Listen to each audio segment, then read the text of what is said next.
got Vince Redmond on Skype right now. He's coming to us from Colorado, right? Yes. I was just telling him that's where I went to graduate school. I love Colorado, and I especially love the Denver metro area, which is where he's at. And Vince, for those of you who don't know, is a licensed marriage and family therapist. He's somebody who did ABA therapy for many, many years at the Center for Autism and Related Disorders, then became an LMFT. He's sort of the perfect combination, right? Because he gets it. He gets it on all fronts. So Vince, we welcome you back. Hello, how are you guys? We're good. Good to have you with us today. Good. I actually can see me for the first time now. Okay, great. You're looking very handsome and spiffy, as always. It's different for me, doing it from my laptop and having the view coming up my face. It's an okay look. Well, thanks for being with us today. We thought we were going to take on the subject of siblings because there's a lot going on with the sibling equation. And it's something that Nancy and I were underprivileged in this area, that we only have our only children. And so we thought you could give some good advice for families that have siblings, and one of the sibs is going through ABA therapy, but the other ones aren't, because it can be a rough time. I think the biggest thing, the first thing that always comes to mind is making sure that they're involved in the treatment, either it be through explanation. Now again, it could be a younger sibling or an older sibling, and we have to obviously look at what's age appropriate for them at the time, but making sure that they understand what's going on now to their level, so that there's tutors that come, or there's therapists that come to work with them to to help him speak, or to help him write, or to help him be a great big brother, or a great little sister, or what have you. But keeping them involved, answering their questions, being open to any curiosity that they might have, not only to their sibling, but to the process as well, because there's a lot of change that happens when ABA programs start for their sibling. There's all these new people, and they have to go to centers, and they have all these. A lot of times the siblings are being brought to these and being kind of carted along, and so we have to make sure that we give them explanations. We do talk to them about things, and to be proactive about it, not reactive, not always wait for a question. Give them that education. Talk to them about it first. Make sure that that they know that this is a positive thing, that where we're going is good, because a lot of times there'll be this question and kind of, is this is something wrong? Why are we keep having to go to these things? What's wrong?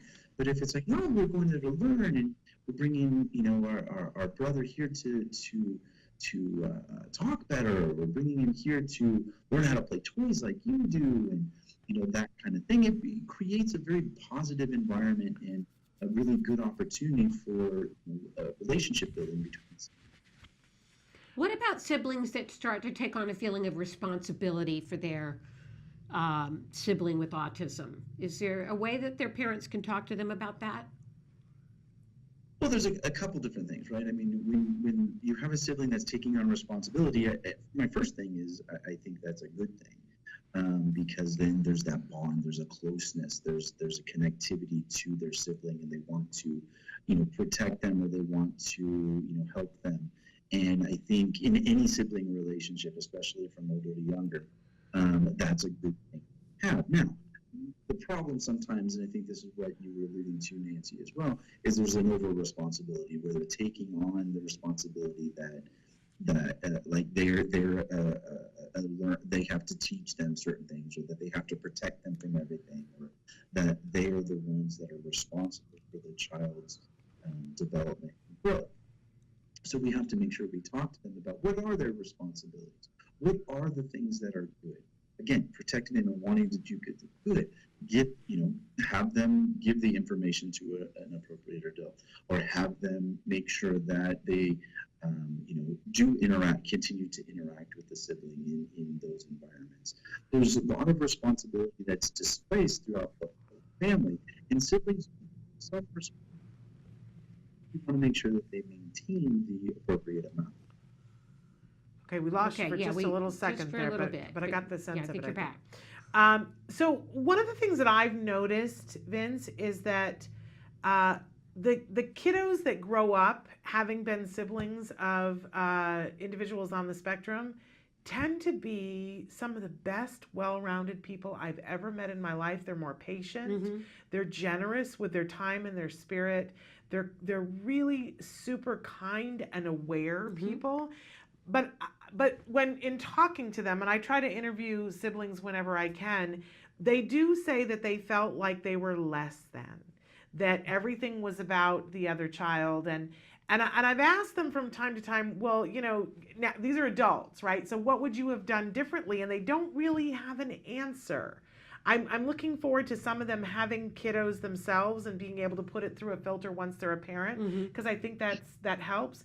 But what would you say to a parent worried that hearing that and thinking, okay, I don't want my kid to feel less than? In the first step is just what you were saying, is just awareness, right? Awareness that the other siblings are aware that there is a lot of time and a lot of parental efforts being put into the other child, right? There's appointments and there's sessions and there's therapy and there's schooling and meetings and a lot of stuff that does take away. So going back to what I was saying earlier about communicating that, being proactive, don't just assume that the child is okay with this. Even though they might not show any behavioral displacement or any behavioral problems, you still want to ensure them that educate them on why we're going to these meetings, why the sibling has to go here, why does the family have to go there.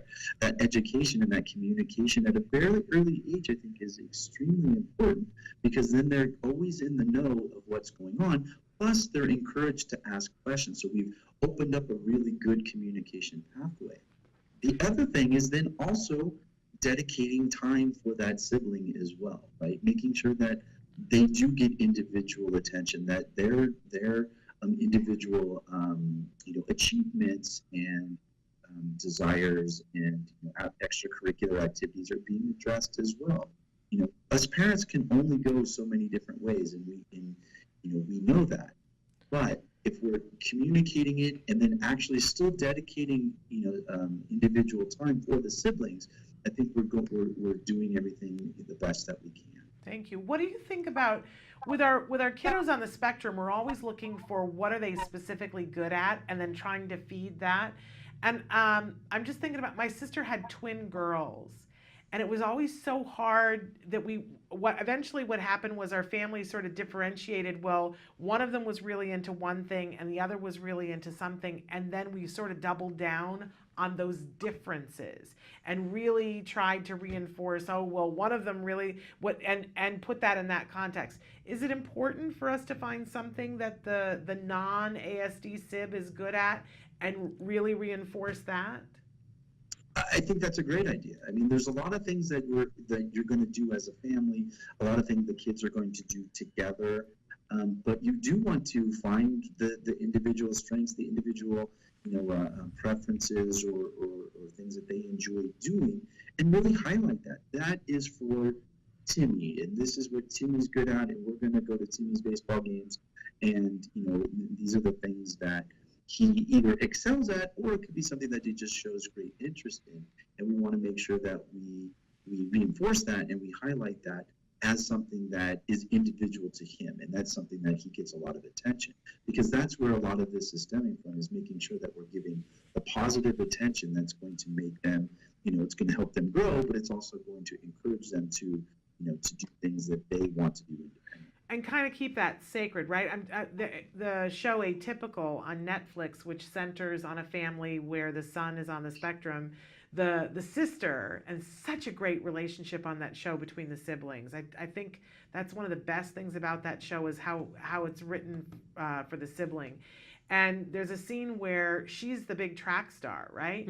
And everybody's there to watch her run, but something happens with the son, and suddenly mom and dad are underneath the bleachers talking with the son, and everybody misses the big moment when she wins the track meet, and she says, well, that's just typical. Isn't that just par for the course?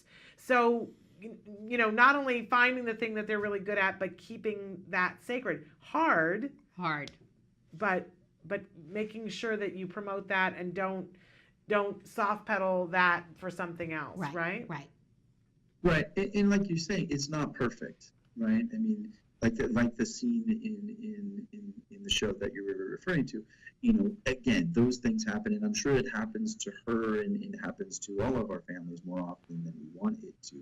But that doesn't mean we stop. It doesn't mean that, because sometimes I think the first reaction is we're not going to go because we don't want him to throw it, or we're not going to go because we don't want to interrupt.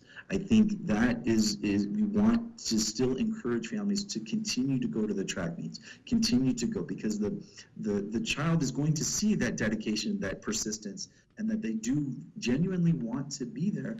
And sometimes they have to go into the bleachers, sometimes they have to take a walk, but you know what? There also is going to be times they're going to see her win the race. There you go. Okay, well, thank you, Vince. Those are all good points.